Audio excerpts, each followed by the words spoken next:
Bem-vindos a este programa Desculpe o Transtorno, que está de volta agora no canal Tati Bernardi. E quem quiser mandar suas histórias, seus sofrimentos, suas desilusões para o nosso comentário lúdico em roleplaying clínico metafísico, escreva para... O e-mail é dotranstorno@gmail.com e é canal da Tati Bernardi, lá no YouTube. Você encontra lá o nosso maravilhoso programa Desculpe o Transtorno, que voltou. Vem com nós.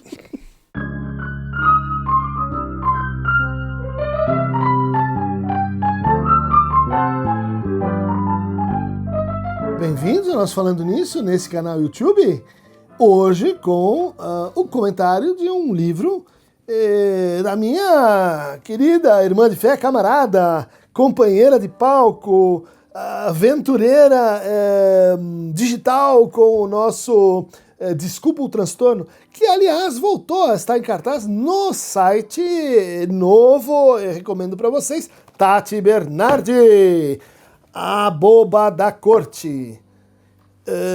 Um trabalho que eu pude assim acompanhar, né, o percurso da escrita, os impasses, as dificuldades, né, que a gente tem para praticar esse gênero literário chamado autoficção. Ou seja, como vocês estão vendo, uma grande companheira aí de histórias entre psicanálise e arte. A Tati tem esse antigo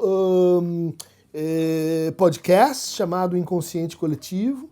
Ela tem um percurso, né, que vem aí da publicidade, da época de ouro da publicidade, das grandes agências, né, passou por várias delas, e depois foi se interessando, né, pelo jornalismo, fez roteiros, né, para filmes de grande sucesso, como Depois da Louca Sou Eu, trabalhou como roteirista para a Globo durante muito tempo, né, e escreve na Folha de São Paulo, é uma cronista do nosso cotidiano. Agora vem então à luz esse trabalho dela, que é como os outros, né? Todo mundo diz assim, mas a Tati fala demais e ela fala muito de si, né?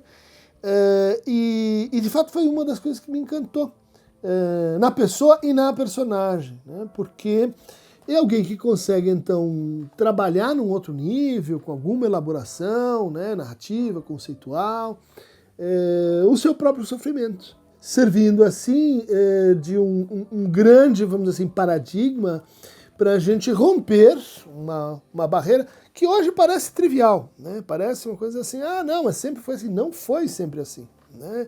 A ideia de que a gente podia falar de sintomas abertamente, de que a gente podia falar dos diagnósticos abertamente, que a gente podia falar que a gente tomava medicação abertamente, isso, assim, eu vi acontecer durante a minha trajetória como psicanalista. Porque há 20 anos, sei lá, 30 anos atrás, ter um diagnóstico, qualquer que fosse ele, era um estigma. Era, assim, você redobrava os seus problemas. Porque você, além de tudo, esquizofrênico, aquela pessoa neurótica. E isso sobrevive, olha só que interessante, né? Num decaimento, né, de certas expressões que se tornaram pejorativas. Isso é uma histérica, né? E vê só, junto à questão de gênero, né?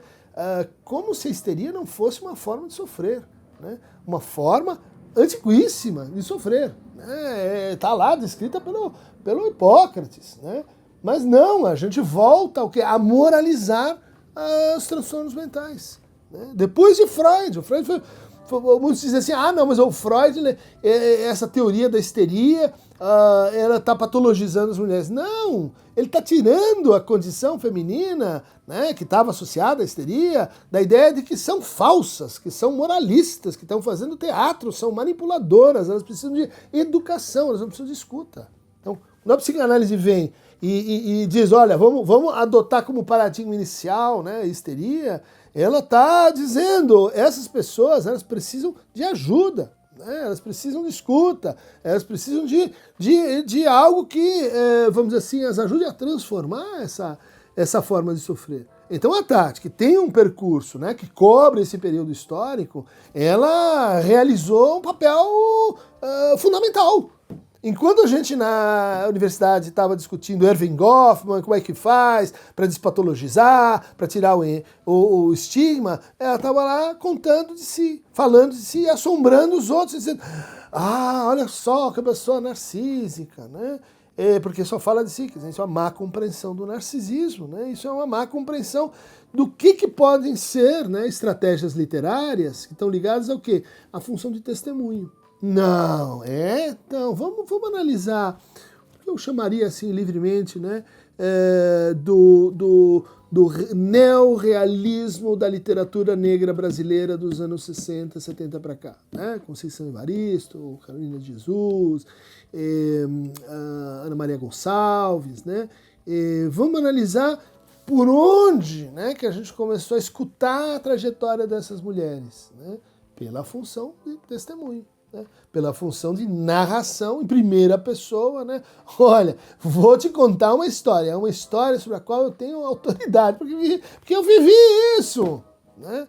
E vocês gostam de consumir outras histórias, mas presta atenção nessa aqui. Então, Tati, tá ligado a esse processo, né? A esse processo que outros vão dizer assim, não, mas agora a gente tem uma industrialização, que a gente combate e critica, a gente tem toda uma captura dos transtornos mentais nas políticas identitárias.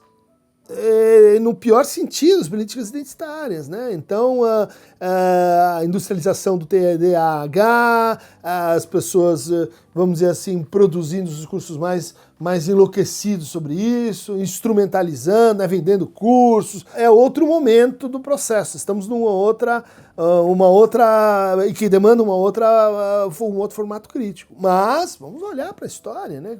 Como é que a gente chegou aqui? Isso que a gente acha péssimo foi uma conquista, por outro lado, difícil para muitas gerações. Então, a Boba da Corte, eu achei já um título muito simpático, muito bacana, né?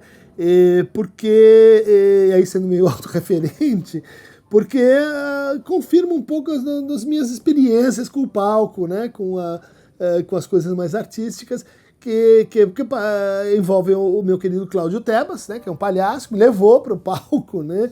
E da palhaçaria para a psicanálise, a gente trouxe algumas ideias sobre escuta. Hoje muita gente lê esse livro como assim, uma espécie de introdução à arte da escuta, à psicoterapia, né? O palhaço e o psicanalista.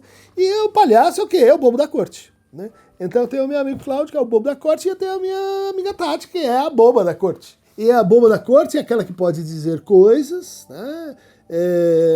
Sobre os cortesões, sobre a vida na aristocracia, a vida na corte, né? Porque como ela tá fora assim do baralho, né? Como ela não conta direito, né? Então ela pode dizer, todo mundo ri, escuta, o rei escuta coisas que não escutaria de outro, mas não conta, né? E eu acho que é um preço a pagar, né? Acho que já falei isso, né? Para a própria, né? Quer dizer, você se coloca nessa posição, que é nossa, que é dos psicanalistas, que quer falar o rebotalho da humanidade, resíduo, aqueles que estão sempre apanhando, em tudo que é lugar, apanhando a ciência, apanhando a cultura, apanhando a política, charlatão. A gente briga, mas a gente sabe que esse é o lugar, Se tiver em outro que tá problemático, né? Como o palhaço, que usa o sapato grande porque o sapato não é dele, ele vai pegando as roupas dele pelo caminho, ele é um pobre, né? Uma pessoa despossuída, e que faz da sua disposição condição para falar, condição para ser escutado, a partir do, ele não é como eu, mas ele é como eu quando criança. Ele é uma versão de mim, mas ele é atrapalhado, né? Ele faz um espelho invertido do que somos nós. Muita gente vai dizer, não, mas isso não é literatura, isso não é bem literatura e tal. Exatamente, está dizendo aqui, você não é do clube, né? Você não é daqui, né? Vai para lá porque você não é daqui. E o interessante desse trabalho é que é justamente uma tematização dessa experiência. Então ela começa com... Eu só vou falar do começo porque o livro é bastante ágil, curto e se derrota por nocaute, né? Não ganha por pontos, como o luto infinitos e infinitos. É um jogo rápido, como tem que ser uma piada, né? Como tem que ser aquela tirada, né? Que se você começar a falar demais, já está perdendo aí o seu timing direito. O livro começa com essa festa, né? Uma festa que ela descreve como justamente o que? Uma festa das elites, né? As elites para a qual e na qual ela teria ingressado por comprar um apartamento num bairro chique de São Paulo, né? Então é como se ela tivesse assim fazendo essa passagem que veja, é uma passagem sonhada pelos brasileiros. Essa é uma passagem que, a partir desse sonho, a gente vai entender a emergência do neopentecostal no Brasil, a gente vai entender a formação da polarização ideológico-política, a gente vai entender o fim, né, de uma certa experiência de Brasil baseada na música popular, na modernidade, no modernismo, na modernização. A gente vai entender muita coisa a partir desse sonho, né, que é você sair da condição, né, de ninguém, né? E ninguém no Brasil é uma condição extremamente perigosa, porque o ninguém é matável, né? O ninguém vai tomar o rapa, ou ninguém vai entrar dentro de um pneu, nem vai ter investigação policial sobre a morte dessa pessoa, né? O ninguém é um desguarnecido, né? É alguém que pode ser matado impunemente, como diz lá o George Agamben. E isso pressiona para quê? Ou você é ninguém, ou você é um super alguém. Né? Você é elite, né? Você é 10%, 5% que tem acesso a, né? Desde construção de casa, até universidade, até livro, até tudo mais, né?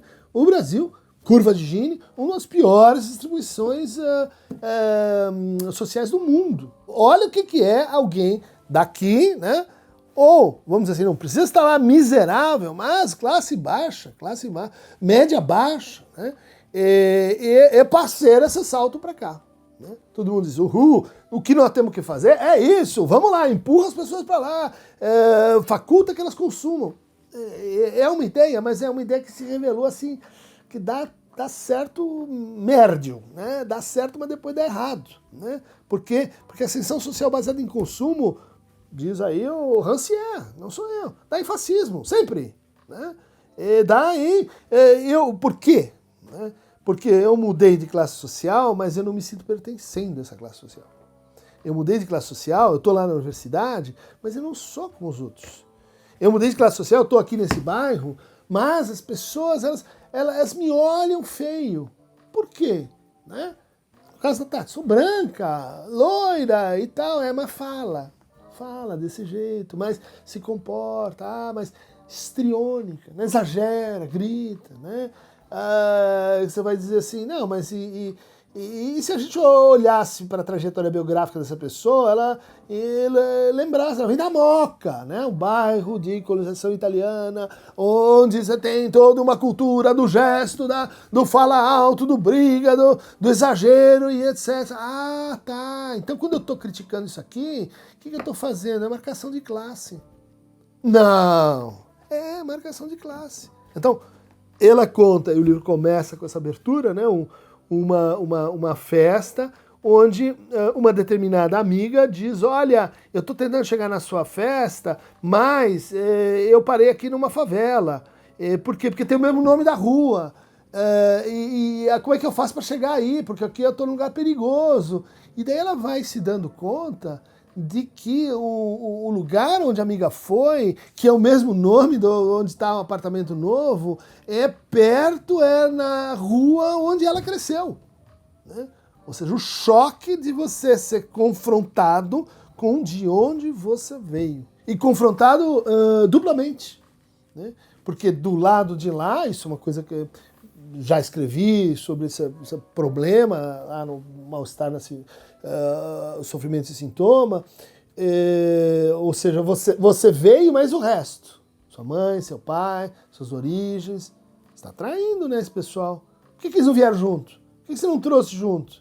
E esse sobrinho que está lá passando mal num outro estado? E a sua tia que precisa de ajuda? Você tem dinheiro! Por que você não divide com a gente, compartilha com a gente, resolve os nossos problemas. Vocês estão vendo, né? Nem sempre dá. Nem sempre dá. E você criou ali um sofrimento que é... Agora eu tenho uma dívida, como todo mundo tem, uma dívida simbólica com de onde a gente veio, mas uma dívida que eu não consigo pagar. Uma dívida que inclusive ela não é pecuniária, ela não é uma dívida de dinheiro só, ela é uma dívida de valores, de linguagem, de histórias, de permanência, de experiência compartilhada. Ou seja, eu vou educar minha filha de uma maneira muito diferente de como eu fui educado. Problema. Por quê? Porque é duplo. De lá para cá. E agora eu cheguei na Universidade de São Paulo, eu cheguei no Fórum do Campo Lacaniano, eu cheguei na classe média alta do Brasil, e agora eu sou alguém que era... Não. VAR, peraí. Você chegou, mas você não é daqui não, né? Você chegou, mas você não tem as credenciais. E veja, isso, gente, isso é uma questão que não é Brasil só, isso aqui está no fulcro da modernidade. Né? Quando a gente vai analisar, por exemplo, a relação com a cultura, quando os burgueses começam a ter mais e mais poder, se apropriam das fábricas, se apropriam dos meios de produção, mas eles não conseguem se apropriar imediatamente da cultura, porque a cultura demora. Né? Então tem essa ganância de agora eu vou comprar quadros, agora eu vou me instruir, eu vou entender de música, agora eu vou ter uma educação fina, por quê? Porque daí eu vou pertencer. Percebem? Que é a volta do parafuso. Né?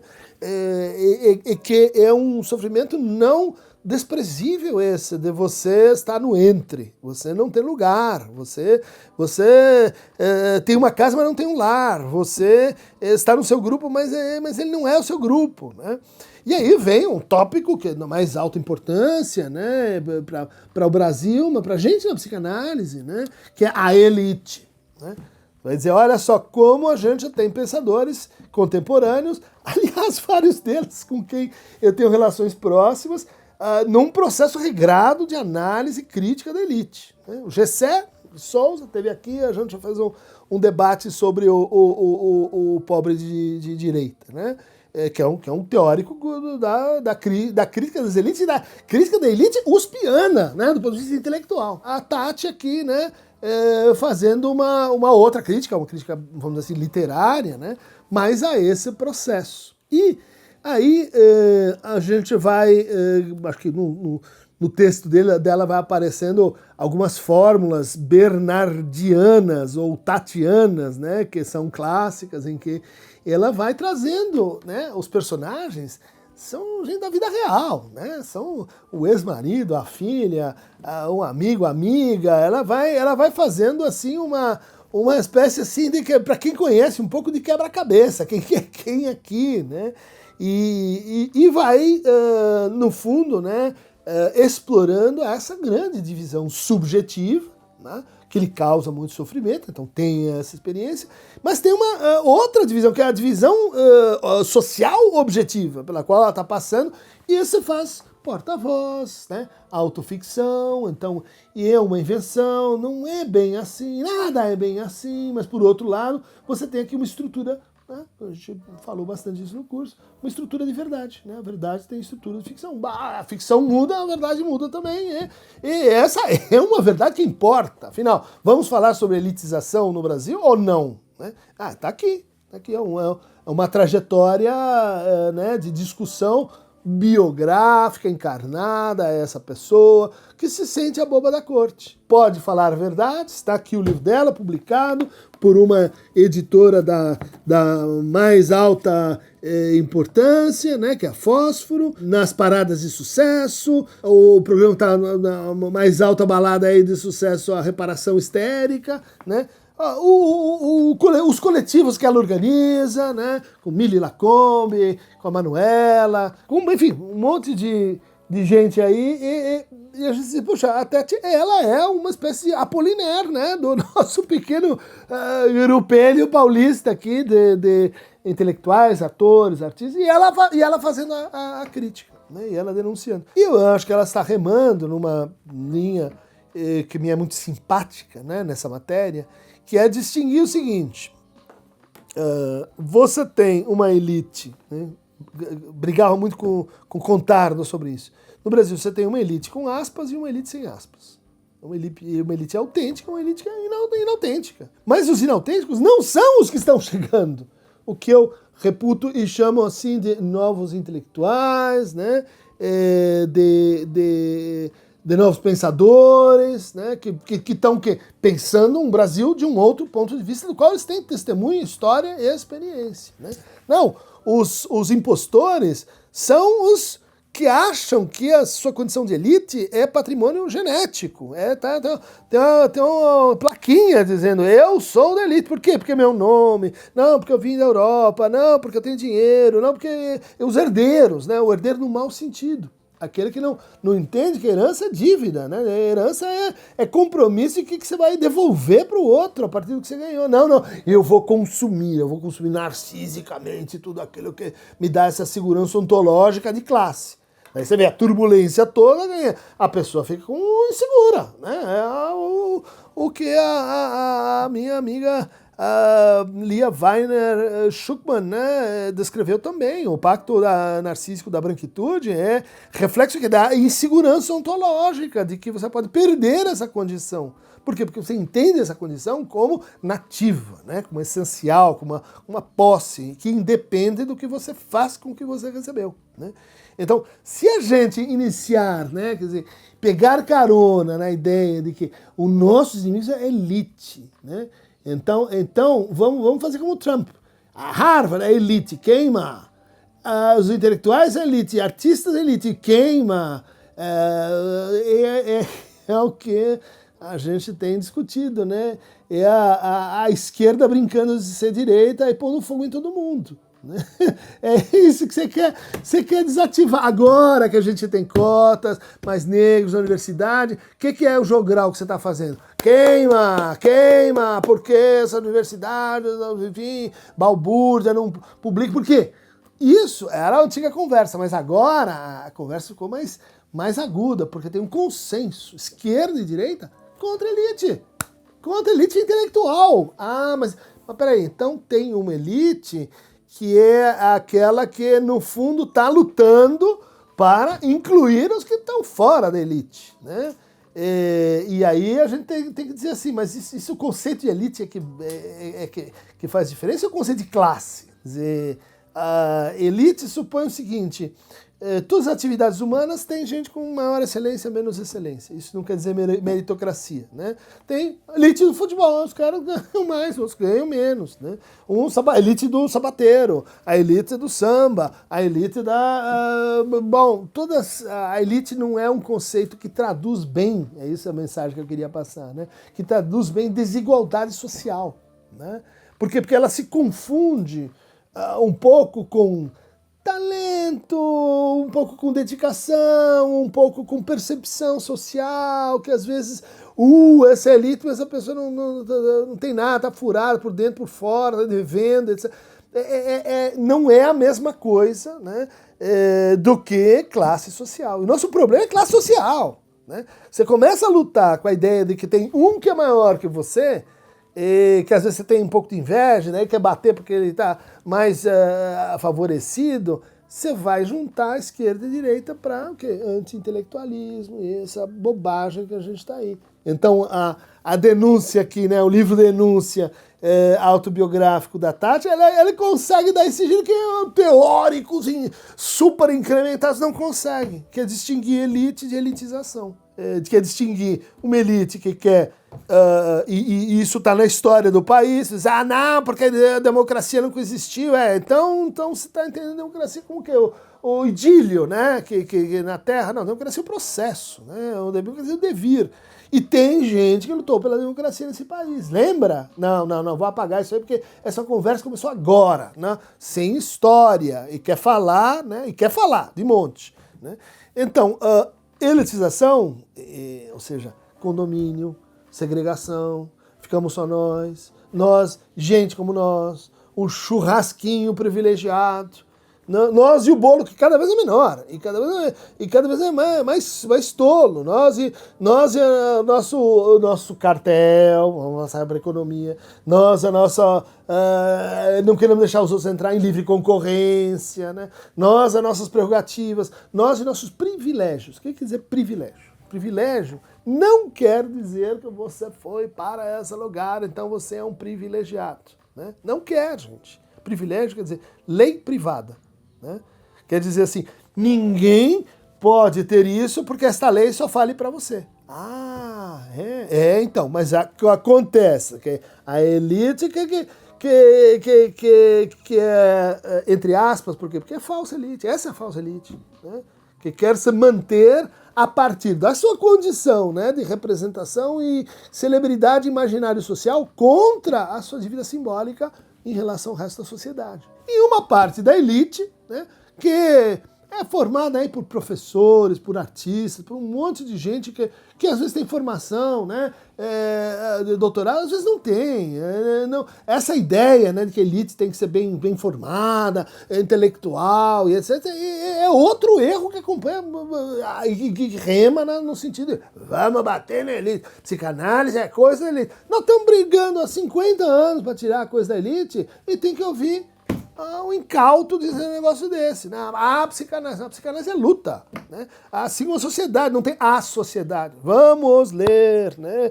Laclau, vamos ler Chantal Mouffe. Falou em a sociedade, perdeu. Sociedade é struggle, luta, antagonismo, que é o que temos aqui. A Mama da Corte contando como é que funciona essa luta por dentro e por fora. Então, vamos lá, gente, vamos distinguir elite com aspas, elite sem aspas, elite responsável, elite irresponsável. Vamos distinguir aquela elite que tem um lastro histórico de luta pela democracia e aquela elite que é sinônimo de antidemocracia, né? Aquela elite que é segregacionista em todos os sentidos, né? Racial, de gênero, de identidade e de sofrimento mental. Tati, querida, boa sorte, vida longa ao seu livro, que vai apanhar, né? Como a gente aqui, ó, Dunker, tentaram separar nossa duplinha, mas não conseguiram. Gente, como disseram, né? A turma dos maledicentes, quando a gente começou lá o programa com a Tati, um imbecil, veio com uma história que, por que você quer com isso, Dunker? Você tem uma dívida de jogo? Olha a projeção. O imbecil só imagina que a gente faz coisa para ganhar mais dinheiro. O sem noção só imagina que a gente se associa com as pessoas, porque vai levar a vantagem. Porque eu vou ganhar aqui a contiguidade imaginária de andar com uma pessoa. Né? E daí eu fui responder, você viu o programa? O crítico a Luxeirinha falando com as pessoas, dando resposta, como se a gente não tivesse que conversar com os outros. Né? Eu digo isso porque aí é a minha classe, são psicólogos, né? São psicólogos falando asneiras, são psicólogos elitistas. Psicólogos elitistas, né? Berrando que o elitista é o outro. Né?